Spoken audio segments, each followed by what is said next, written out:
Welcome to the Springs in the Desert podcast. We're those friends that you can take with you wherever you are on the path of infertility.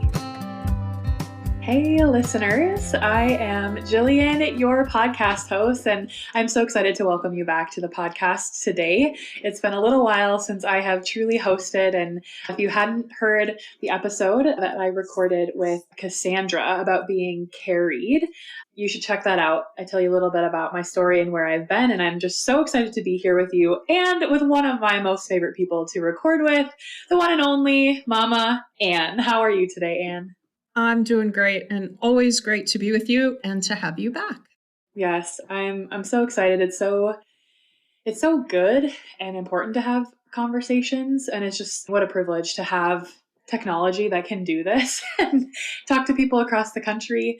And yeah, I'm excited to dig into today's topic. Listeners, we say a lot on the podcast, in our resources, on our blog, in our events, that here at Springs in the Desert, we focus on Christ, not conception, that we accompany women, couples, men on the path of infertility and loss spiritually. We want to make sure that the Lord is heard and try to open up those doors that are preventing the Lord from being heard in our lives, because it can be so hard to hear his voice.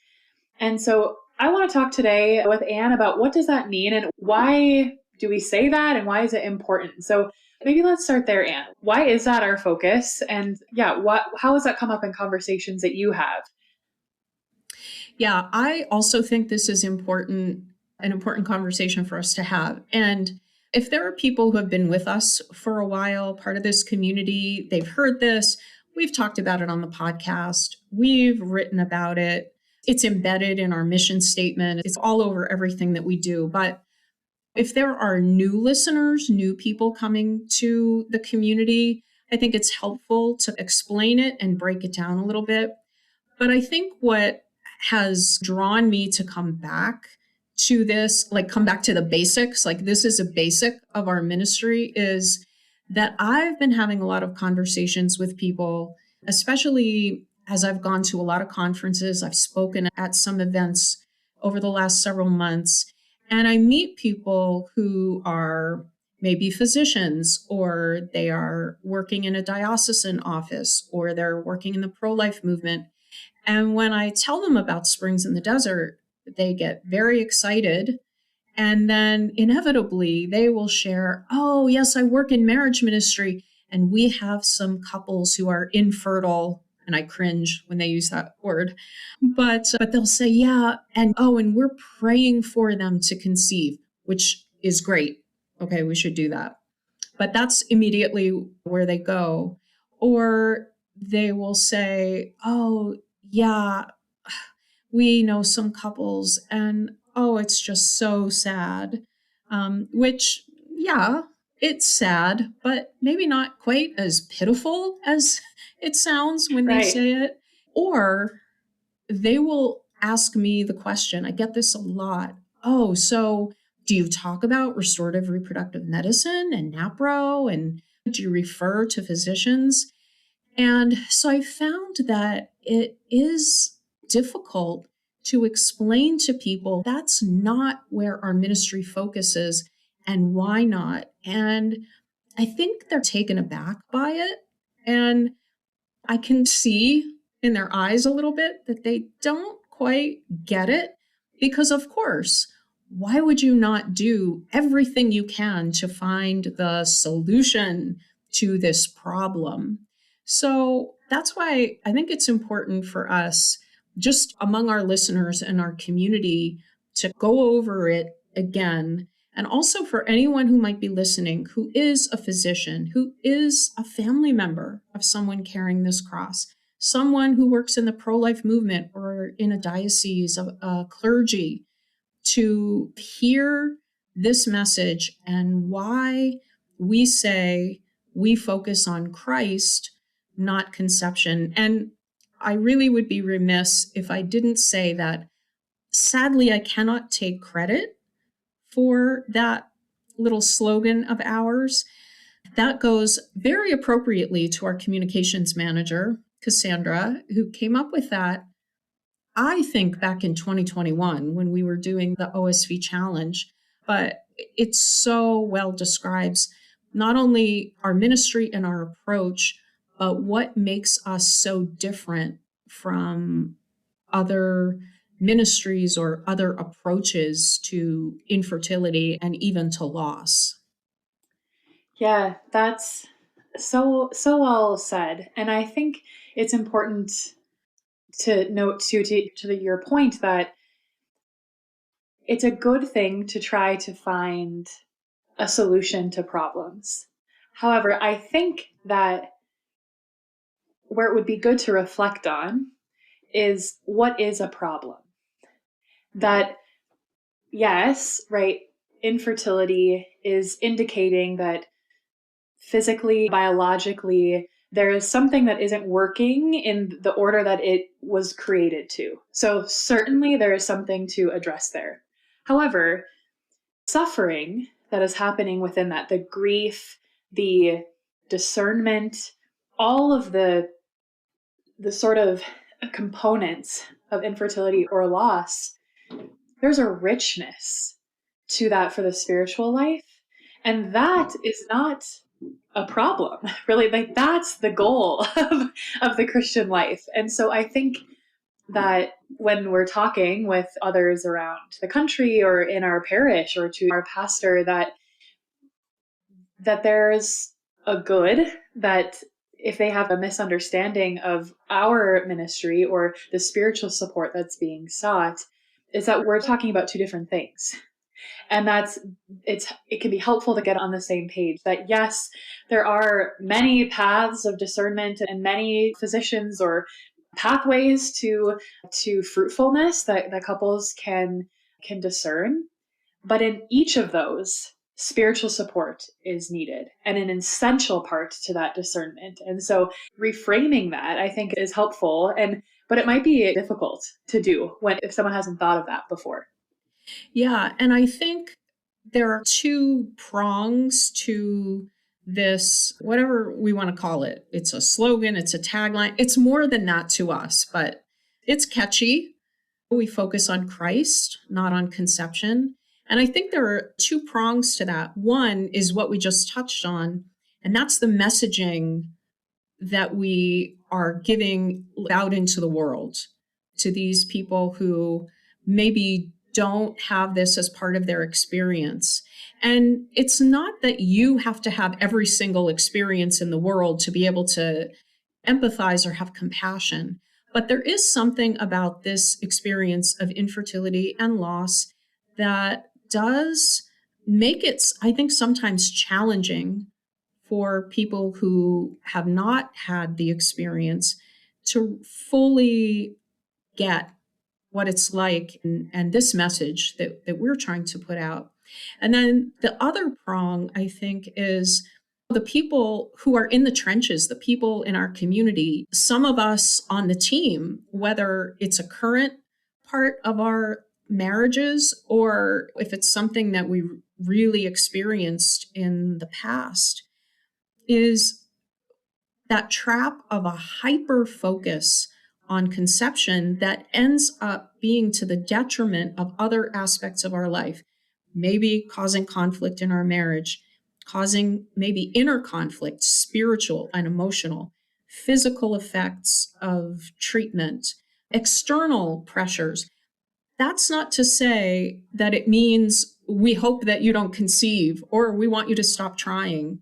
Not at all. But I think it's important for all of us every once in a while to take our internal temperature, take the temperature of the marriage and say, okay, are we leaning a little too much in one direction or another that is not helpful for us and maybe even be harmful, at least in certain aspects of our lives?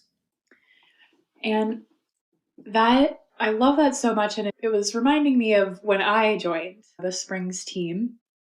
I had miscarried twice and was waist deep into doctor visits and trying to figure out what is going on with really no answers being found. I had been through several different physicians, and I remember reading, it was in a newsletter, I believe, that infertility is something to be grieved. And that spoke to my heart so deeply because I was feeling like I could not grieve, or I didn't have accompaniment in grieving because there wasn't something quote unquote tangible that was missing, right? That there was nothing that could be pointed to that other people had an experience of. It was very much so my experience and my husband's experience, and not being able to conceive after for several years, that the loss of something is something to be grieved. But we speak a lot too about how that's the first place to start.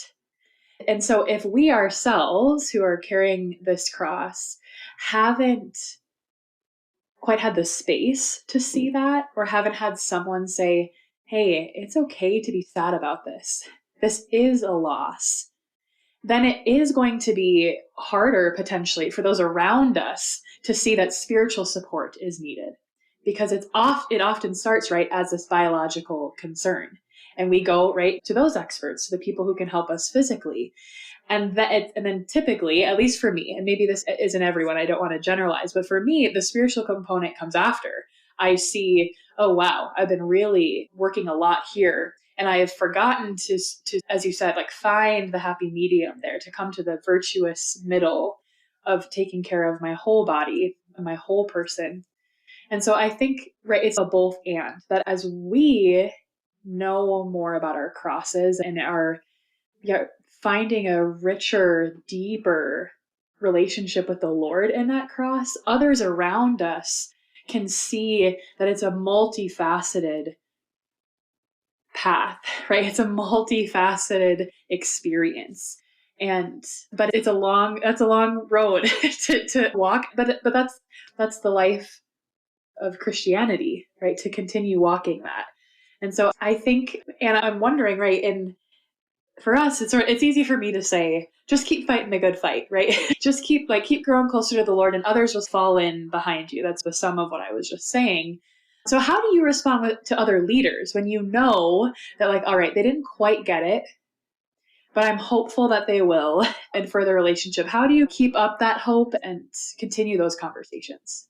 Yeah, I think part of it is sharing a little bit of my own story and my own experience, the emotions that I went through, sometimes still go through, the response or the lack of pastoral response that I received when I was in the thick of it, and never meant to put our clergy down or anyone else around us who wants to accompany us or walk alongside us, but to show the reality of what it's like for a woman, for a couple together to carry this cross. And I think it feels like the thing that is most surprising to those people when we get into this conversation is that it's not as simple as finding the doctor or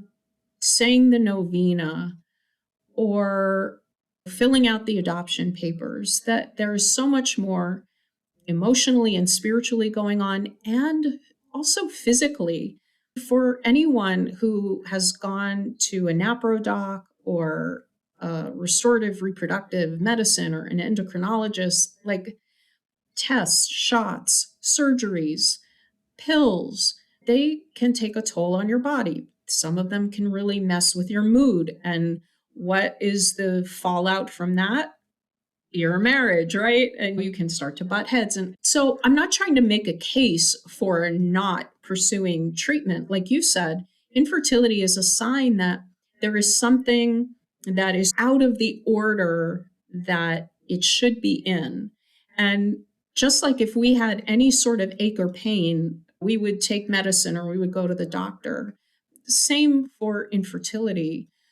But so often people are just quick to go to the solution. And we've said this a million times. It's uncomfortable to suffer. And sometimes it's even more uncomfortable to watch someone else suffer. And so that instinct to go right in with the solution is one that seems helpful, but sometimes can even be a little bit harmful. So I just try to speak honestly and plainly and without getting riled up, and because I get passionate about this, but to just try to honestly explain what it's like, and maybe even to help them see that some of those external pressures, even ones that we might find in the church, are really difficult for us to manage. And yes, we are responsible for ourselves. We can respond or we can go inward, and we have agency, right? We don't just have to crumble into a puddle. But when this hurt, when this cross is so heavy, sometimes it's just not possible to buck up, like you just said, and just soldier on. Those external pressures and the remarks and the intrusive questions, they're going to land and they're going to hurt. That's just, it's so, so well said. And an image came to me, and I think I've actually shared it on the podcast before, but one of the sort of components of conversations that focus on conception typically include sort of miracle stories, right? That if you do X, Y, and Z, have you tried this treatment? Have you prayed this novena? Have you seen this doctor? All of those pieces, because my friend, my sister, someone I know did this, and now they conceived, or as soon as they adopted, they found out that they were expecting. And those stories can be hopeful, right? That there are really like physical miracles that we can see, certainly. But I think what is often missed in those stories is that the primary miracle is the surrender that's happening within those. And the story that I shared, I think earlier, but for those who maybe haven't heard it, I have a friend. He was in seminary for 7 years and discerned out right before being ordained a transitional deacon. And when he was talking to his formators and they had decided this, discerned together, and that this was what was going to happen, they told him, they said, all throughout your formation, you have been clinging tightly to the cross, holding it, putting your arms around it, clinging to it. And as you made this decision, we can see spiritually, but your arms have opened wide as Jesus's did on the cross. You have surrendered to his will for your life. And I think that is a crucial piece in both the spiritual and the physical accompaniment, is that the surrender that is experienced to allow God to work miracles in our lives, whether that is tangible or within our own hearts, is the point. And it's why we focus on Christ and not conception, so that our eyes can always be fixed on the Lord and not our cross, right? Jesus wasn't looking at the cross. He was looking to Calvary, and to move our eyes in the direction that will be a benefit, not only spiritually and to our marriages, but also physically, I think is the goal. I love that. And it reminds me of something that a beautiful woman in our community who had come to our Women at the Well virtual prayer group. And what she said has just stayed with me. And I often share it when I'm speaking to people and having this very conversation. And it is that so often people see only the cross and they don't see me. So, like when we look at the crucifix, we might only see the suffering Jesus, the bleeding and battered Jesus, but we don't see him. And exactly what you just explained, we don't see his love, his mercy, his salvation. And so often when people look at those of us who carry this cross of infertility or loss, they see only the cross. They don't see us. And so focusing on Christ and not conception doesn't mean all the hurt goes away, doesn't mean, okay, now it's time for you to stop trying. It doesn't mean anything except Jesus is with you in this. And sometimes you need a place to, like I say, step off that hamster wheel, whether it is of continuing treatment or it's that constant recording in your mind that says, what if only? To be able to step away from that for even a little while and experience community and prayer and the love and the mercy of Jesus. It's really as simple as that, but it's a message that doesn't always penetrate, but we're going to keep saying it. We're going to keep having conversations, and we're going to let the Holy Spirit just visit the hearts of the people that we encounter, so that hopefully one day infertility and loss, though it remains a cross, will no longer be a kind of taboo, something that has a stigma attached to it.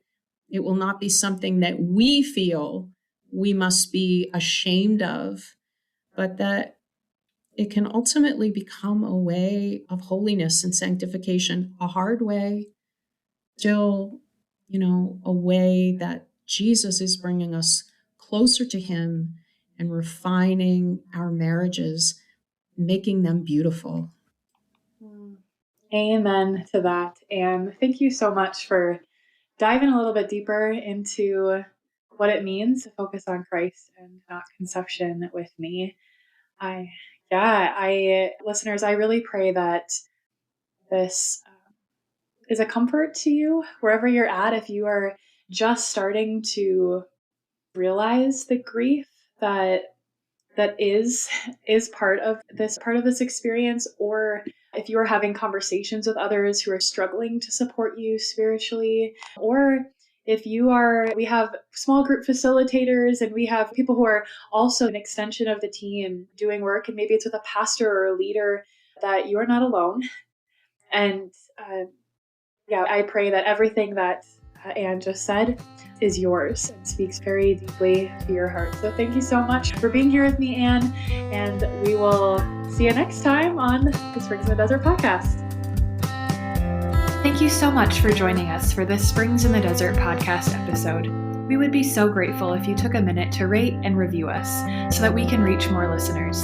Don't forget to check out our social media pages on Facebook and Instagram, and go to our website, springsinthedesert.org, where you can sign up for our newsletter and community prayer list, read our blog, and register for virtual and in-person events. Most importantly, remember that God loves you so much, and so do we.